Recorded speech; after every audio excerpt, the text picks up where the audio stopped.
Mga boss, may isang kwento tayong natanggap mula sa isang taga Davao tungkol sa kung anong hitsura ng Davao City bago pa naging mayor si Tatay Digong. Ipinanganak siya roon at kung babalikan daw niya sa isip niya ang Davao noon, para itong isang bangungot. 7 years old siya noon. Tinatawag na city ang lugar nila, pero para sa kanya, mukha lang itong ordinaryong bayan. Walang masyadong building at napakadilim ng mga kalsada dahil sobrang layo ng agwat ng mga poste. Naaalala pa niya kapag inuutusan siya sa labas, hingal na hingal siya sa pagtakbo pauwi dahil sa takot. Uso pa noon ang balitang may kumukuha daw ng bata para gawing alay sa tinatayong tulay. Pero ang pinakamalala, nagkalat ang mga gang. Hinding-hindi raw niya makakalimutan kung paano sila magpang-abot. Wala silang kinakatakutan.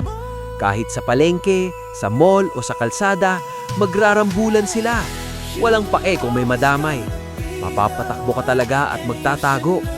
Lumilipad ang mga palaso na may sima, malalaking bato at mga bote. Kawawa ang mga sasakyan at jeep dahil basag lahat ng salamin.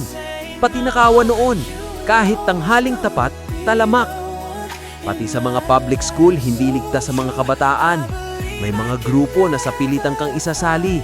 Kapag umayaw ka, pagtitripan ka nila. Naaalala niya ang ate niya.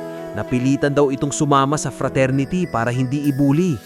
Akala ng nanay nila, pumapasok lang siya ng normal.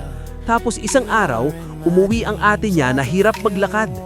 Lamog ang hita dahil sa palo ng initiation. Ganun kalala.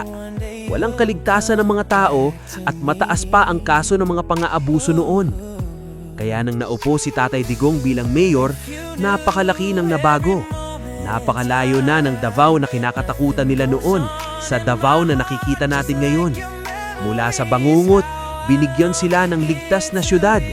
Kaya para sa kanya at sa mga nakaranas ng hirap noon, wala na raw silang ibang nais na mamuno sa kanilang syudad kundi ang pamilyang Duterte lang.